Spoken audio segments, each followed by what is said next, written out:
नमस्कार। आज हमारे पास भारतीय संविधान की प्रस्तावना से जुड़े कुछ बहुत ही दिलचस्प नोट्स हैं और इनमें एक लाइन है जो मुझे बहुत अच्छी लगी कि प्रस्तावना संविधान का पहचान पत्र है। हाँ, आइडेंटिटी कार्ड। ये सिर्फ एक इंट्रोडक्शन नहीं है, बल्कि पूरे देश का विजन, उसके आदर्श, उसकी आत्मा, सब कुछ जैसे एक पन्ने पर निचोड़ कर रख दिया गया है। बिल्कुल, और यही इसकी खूबसूरती है। ये कोई सूखा कानूनी दस्तावेज नहीं लगता। नहीं, बिल्कुल नहीं। एक कविता या एक वादे की तरह लगता है। आज हम इसी वादे की परतों को खोलेंगे। हमारे पास जो स्रोत है उनके हिसाब से हम इसे 4 हिस्सों में देख सकते हैं। ओके। पहला, इस महान दस्तावेज को शक्ति कहाँ से मिलती है। दूसरा, ये भारत को किस तरह का देश बनाना चाहता है। तीसरा, ये अपने नागरिकों को क्या देने का वादा करता है। और चौथा, जो बड़ा दिलचस्प है, कि कानूनी दुनिया में इसकी क्या हैसियत है। अच्छा। तो ये हमारे आज की बातचीत का एक तरह से रोड मैप रहेगा। जी। बेहतरीन। तो चलिए इसकी सबसे पहली और शायद सबसे दमदार लाइन से शुरू करते हैं। हम भारत के लोग, वी द पीपल। ये 3 शब्द सुनने में तो बहुत सीधे लगते हैं, पर इनमें एक बहुत गहरा मतलब छिपा है। इसका असल में क्या मतलब है?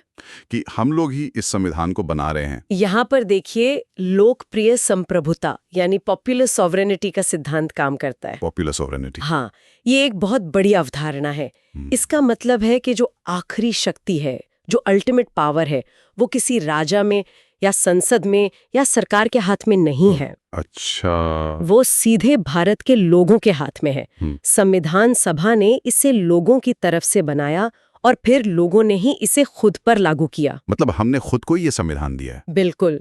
ये इस बात का ऐलान है कि इस देश के मालिक यहाँ के आम नागरिक हैं। सरकारें और संस्थाएं तो उनकी सेवा के लिए हैं। हाँ, और ये बात सिर्फ शुरुआत में लिखकर नहीं छोड़ दी गई। नहीं, हम इसे संविधान में आगे भी देखते हैं, जैसे हर 5 साल में चुनावों के जरिए सरकार बनाने की जो प्रक्रिया है। सही कहा। ये विचार तो पूरे दस्तावेज में गुथा हुआ है। तो ये तो तय हो गया कि सत्ता जनता से आती है, लेकिन ये जनता किस तरह के देश में रहती है, प्रस्तावना इसके बारे में भी बहुत साफ तौर पर कुछ बड़े शब्द इस्तेमाल करती है ना? हाँ, और ये प्रस्तावना का दूसरा हिस्सा है जो भारतीय राज्य के चरित्र को, उसके कैरेक्टर को डिफाइन करता है। ओके। इसमें 5 प्रमुख शब्द हैं और हर शब्द का अपना एक वजन है।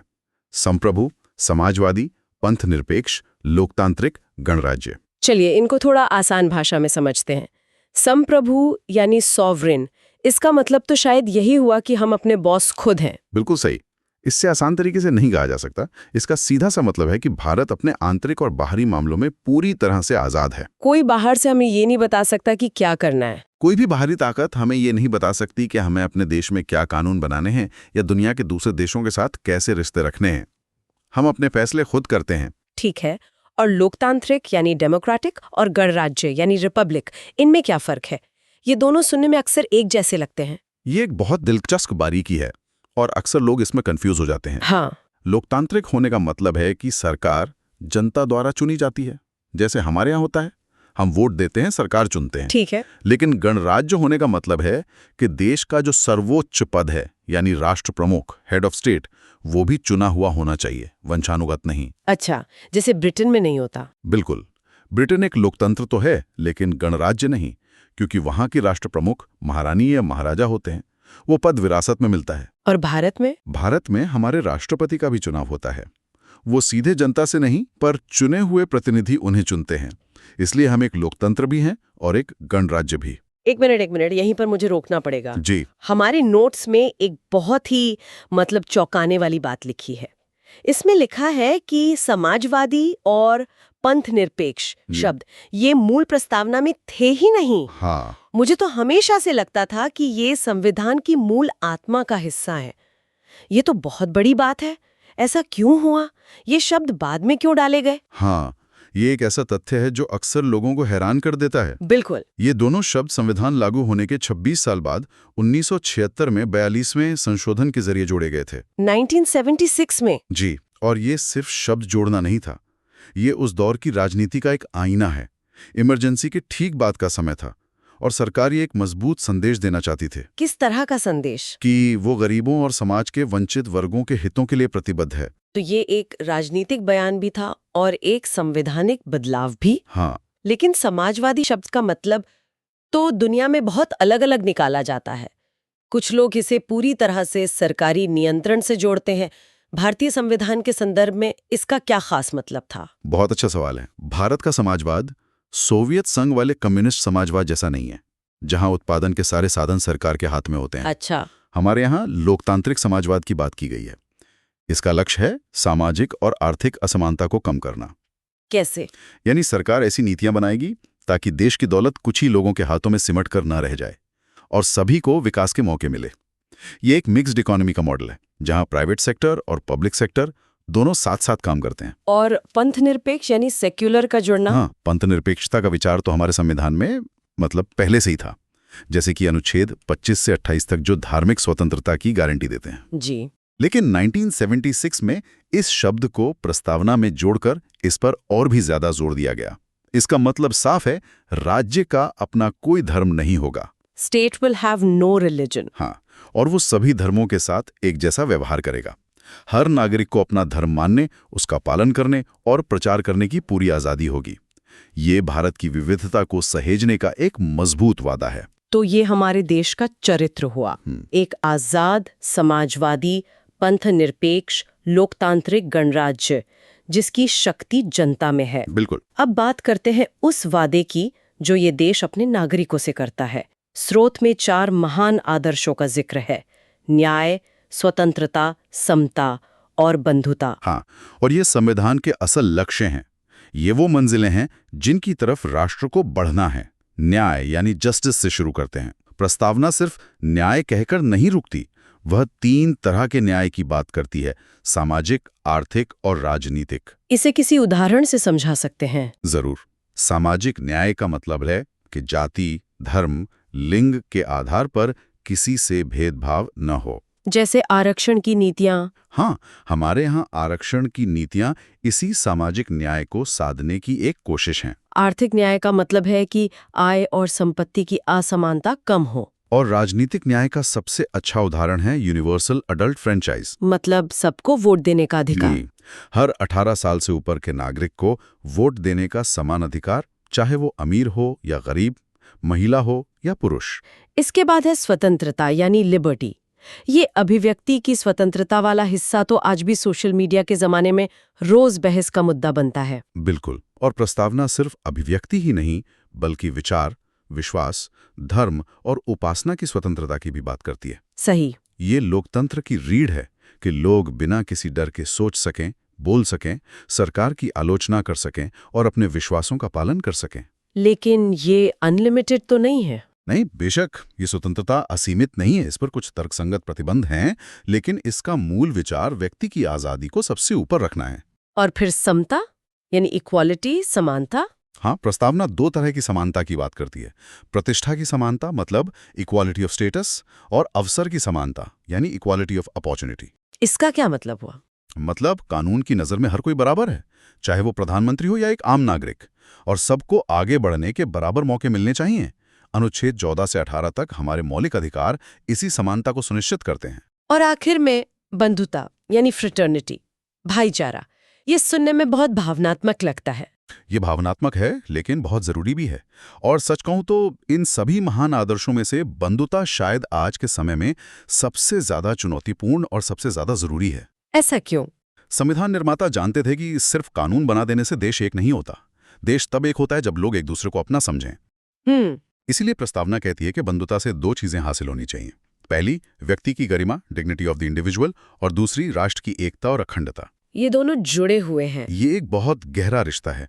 जब तक हम हर एक व्यक्ति की गरिमा का सम्मान नहीं करेंगे, तब तक एक मजबूत राष्ट्र नहीं बन सकता। ये सब सुनने में बहुत आदर्शवादी और स्पष्ट लगता है, लेकिन अब कहानी में एक कानूनी ट्विस्ट आता है। हाँ, अब आते हैं कानूनी पक्ष पर। हमारे स्रोत में 2 बड़े सुप्रीम कोर्ट केस का जिक्र है जो एक कानूनी ड्रामा की तरह लगते हैं।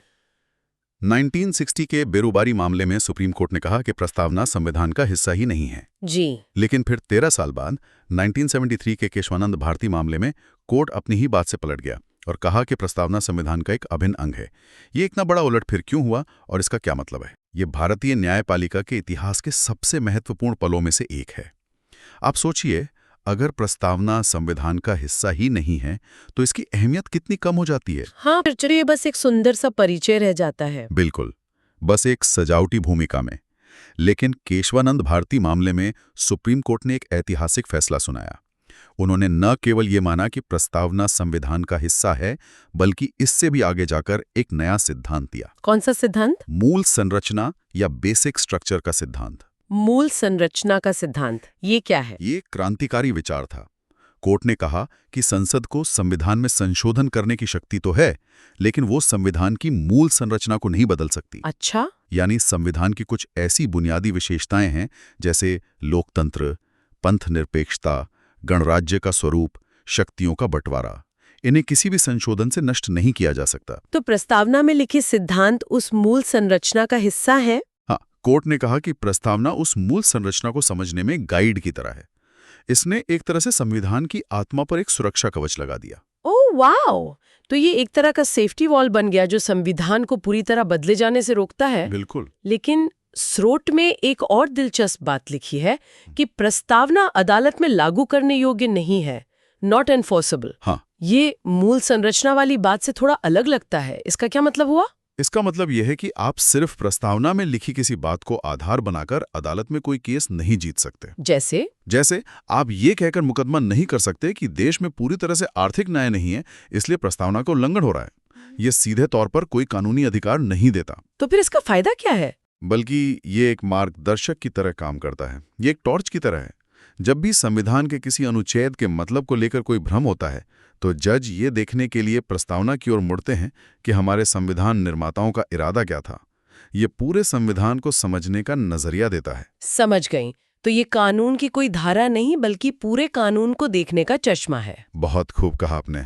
चलिए इस पूरी बातचीत के कुछ सबसे जरूरी निकात को, जो मुख्य बातें हैं, एक बार फिर से दोहरा लेते हैं। जरूर, ताकि सुनने वालों के लिए इसे याद रखना आसान हो। पहली बात, जैसा कि स्रोत बताते हैं, प्रस्तावना लिखने का विचार अमेरिका के संविधान से प्रेरित था। ठीक है।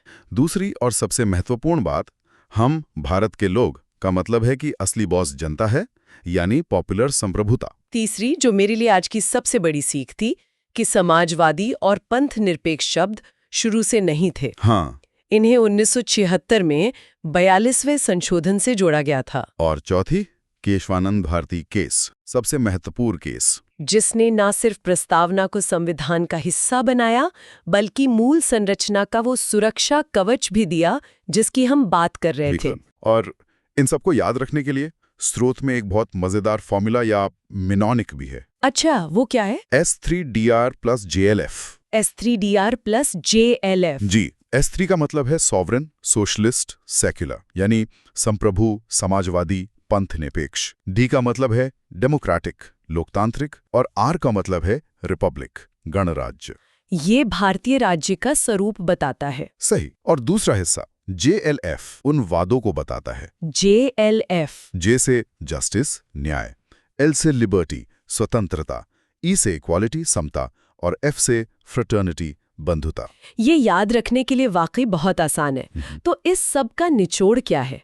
आज की हमारी बातचीत से ये तो साफ है कि प्रस्तावना सिर्फ कुछ सुंदर शब्दों का संग्रह नहीं है। बिल्कुल नहीं। ये भारतीय गणराज्य का नैतिक कंपास है, इसका पहचान पत्र है, और उन वादों का सार है जो इस राष्ट्र ने अपने हर नागरिक से किए हैं। ये हमें हर दिन याद दिलाता है कि एक देश के तौर पर हमें कहाँ पहुँचना है। बिल्कुल। और यहाँ एक सवाल के साथ इस चर्चा को समाप्त करते हैं। जी। हमने देखा कि प्रस्तावना में संशोधन हो सकता है, जैसा 1976 में हुआ, लेकिन केशवानंद भारती मामले ने यह भी तय कर दिया कि इसकी मूल संरचना को नहीं बदला जा सकता। ये एक बहुत बड़ा और आज भी प्रासंगिक सवाल खड़ा करता है। भविष्य में ये कौन और कैसे तय करेगा कि मूल संरचना की परिभाषा में क्या क्या आता है? हाँ, ये एक बहुत बड़ा सवाल है। और जैसे जैसे भारत और हमारा समाज बदलेगा, क्या इस परिभाषा में भी बदलाव आ सकता है? यह एक जीवंत बहस है जो हमारे लोकतंत्र के भविष्य को हमेशा आकार देती रहेगी।